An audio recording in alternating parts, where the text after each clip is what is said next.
প্রথমেই আমরা যে খবরের দিকে নজর রাখবো অবশ্যই আরজি কর কাণ্ডে এই মুহূর্তে সবথেকে বেশি যে জায়গাটা নজরে রয়েছে তা হলো টালা থানা, যেখানে একেবারে ইচ্ছাকৃতভাবে ভুয়ো কিছু তথ্য এফআইআরে একেবারে আটকে দেওয়া হয়েছিল বা এফআইআরে নিয়ে আসা হয়েছিল। সেই অভিযোগ গতকালই আইনজীবীরা করেছিলেন সিবিআই এর তরফ থেকে হাইকোর্টে। এবং তার পাশাপাশি যেটা দেখা যাচ্ছে যে এবার সিসিটিভি ফুটেজ, টালা থানার ভেতরে সিসিটিভি ফুটেজ, সেই অপরাধের দিন কি ছিল তা এবার হাতে চলে এসেছে সিবিআই এর। সেই সমস্ত সিসিটিভি ফুটেজের হার্ড ডিস্ক সিএফএসএল-এ পাঠানো হয়েছে সিবিআই এর তরফ থেকে। এর রিপোর্ট কয়েকদিনের মধ্যেই চলে আসবে। আর তারপরেই কি জানা যাবে যে কোন গূঢ় তত্ত্ব, কোন গূঢ় রহস্য রয়েছে টালা থানার ভেতরে।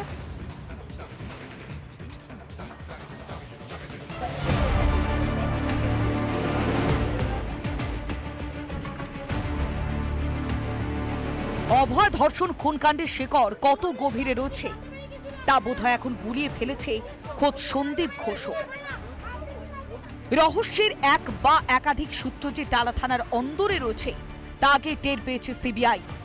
আর সে কারণে এবার গোয়েন্দাদের স্ক্যানারে টালা থানার সিসিটিভি ফুটেজের ডিভিআর এবং হার্ড ডিস্ক সংগ্রহ করেছে সিবিআই। সংগৃহীত নমুনা ফরেনসিক পরীক্ষার জন্য পাঠানো হয়েছে। দু একদিনের মধ্যেই কেন্দ্রীয় এজেন্সির হাতে আসবে তার রিপোর্ট। তার ভিত্তিতে অভিজিৎ এবং সন্দীপকে ফের জেরা করতে চান তদন্তকারীরা। টালা থানাতে এফআইআর কারচুপি হয়েছে বলে মনে করছে সিবিআই। বুধবারই আদালতে তা জানিয়েছিল কেন্দ্রীয় এজেন্সি। তাই আপাতত টালা থানায় লুকোনো রহস্যের খোঁজ করছেন গোয়েন্দারা। বৃহস্পতিবার টালা থানার আধিকারিক সুব্রত চট্টোপাধ্যায়কে সিজিওতে ডেকে জিজ্ঞাসাবাদ করে সিবিআই।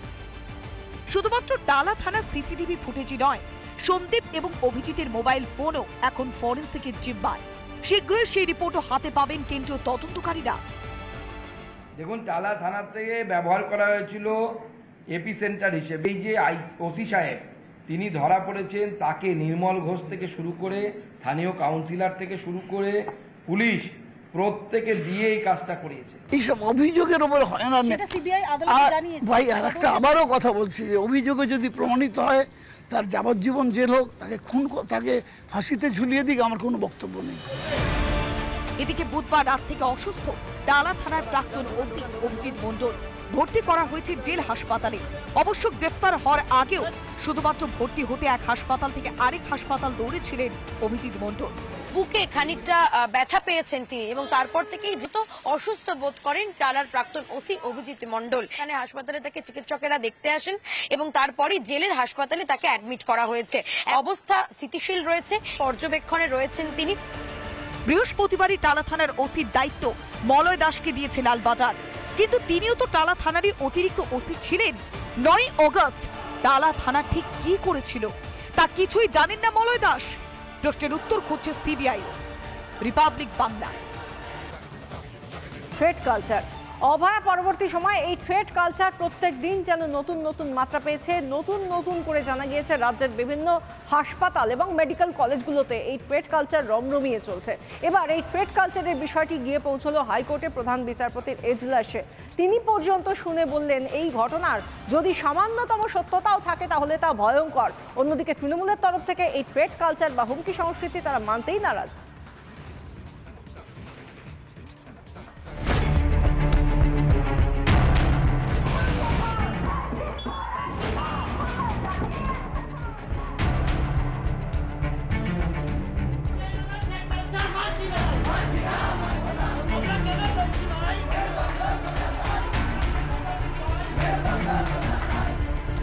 আরজি কর, Kolkata medical, Sagar Dutta, Bardhaman medical, Uttarbanga medical সহ রাজ্যের প্রায় সব সরকারি মেডিকেল কলেজে একই ছবি। মুখগুলো আলাদা কিন্তু অভিযোগ একই, থ্রেড কালচার। কথায় কথায় হুমকি, ভয়ে ততস্থ জুনিয়র চিকিৎসকেরা। যে বা যারা এসেছিল তাদের জায়গা থেকে আজকে কলেজের বুকে এবং যে থ্রেড কালচারের এগেনস্টে আমাদের লড়াই, আমরা মনে করি এই কলেজের বুকে থ্রেড কালচারের জনক তারা। সেই জায়গা থেকে স্লোগান শাউটিং হয়। বৃহস্পতিবার থ্রেড কালচার ও উত্তরবঙ্গ লবির বিরুদ্ধে জনস্বার্থ মামলা দায়ের হাইকোর্টে। শুনানি চলাকালীন বিস্ময় প্রকাশ করেন প্রধান বিচারপতির ডিভিশন বেঞ্চ। অত্যন্ত গুরুতর অভিযোগ, কেন হুমকি সংস্কৃতি চলবে? পাশাপাশি আদালতের কাছে মামলাকারীর আবেদন অবসরপ্রাপ্ত বিচারপতির নেতৃত্বে একটি বিশেষ তদন্তকারী দল গঠন করে অভিযোগের তদন্ত করা হোক। বাংলাতে হুমকি সংস্কৃতি সর্বত্র ছড়িয়ে পড়েছে বলে অভিযোগ করলেন রাজ্য বিজেপি সভাপতি। থ্রেড কালচার তো পশ্চিমবঙ্গের ডিএনএতে ঢুকে গেছে তৃণমূল কংগ্রেসের দ্বারা। থ্রেড কালচারই চলছে গোটা রাজ্য জুড়ে। হসপিটালে থ্রেড কালচার, পুলিশে থ্রেড কালচার, পুলিশকে থ্রেড দিচ্ছে। তৃণমূল অবশ্য থ্রেড কালচার নিয়ে ঢাল করেছে ছাত্র সংসদ নির্বাচনকে। নেই কোথাও। যদি উনি খবর নিতেন জানতে পারতেন যে 7 বছর নির্বাচন হয়নি। মাননীয় মুখ্যমন্ত্রী গত 28 আগস্ট বলেছেন যে পুজোর পর নির্বাচনের কথা ভাবতে, ফলে যেখানে ইউনিয়ন নেই সেখানে থ্রেড কালচারের প্রশ্ন উঠছে করতে। রাজ্যের সরকারি মেডিকেল কলেজগুলিতে রীতিমতো ক্যান্সার হয়ে গিয়েছে থ্রেড কালচার। সন্দীপ, অভিক, বিরূপাক্ষরা ছড়িয়ে গিয়েছে গোটা রাজ্যে। মাথায় উত্তরবঙ্গ লবির হাত থাকায় দিনে দিনে বেপরোয়া হয়ে গিয়েছে চিকিৎসকের ভেগধারী এই দুষ্কৃতীরা। কিন্তু অভয়া ধর্ষণ খুন দুর্নীতির মৌচাকে ঢিল ছুড়েছে। এবার কি তাহলে দাঁড়িয়ে পড়বে ভয়ঙ্কর এই সংস্কৃতিতে রিপাবলিক বাংলা? রাজ্যের বিরুদ্ধে একাধিক দুর্নীতির অভিযোগ তো ছিলই, এবার সুকান্ত মজুমদার তিনি সরাসরি অভিযোগ করলেন ভুয়ো জিএসটি ভাউচার ছাপিয়ে উত্তরবঙ্গে শাসক দলের তরফ থেকে সাধারণ মানুষের কোটি কোটি টাকা নয়ছয় করা হয়েছে এবং সেই সঙ্গে শিলিগুড়ির মেয়র গৌতম দেব ঘনিষ্ঠ 2 ব্যক্তির নামও করেন তিনি। সেই সঙ্গে যখন এই নিয়ে প্রতিক্রিয়া চাওয়া হয় গৌতম দেবের, তিনি সরাসরি নাকচ করে দেন সেই সম্ভাবনা এবং তিনি বলেন ধীরাজ ঘোষের সঙ্গে কোনো রকম যোগাযোগ নেই শাসক দলের।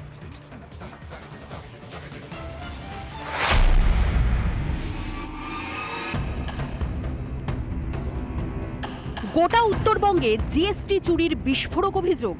সেই চুরির কারিগর আবার শিলিগুড়ির মেয়র গৌতম দেবের ঘনিষ্ঠ, দাবি রাজ্য বিজেপি সভাপতির।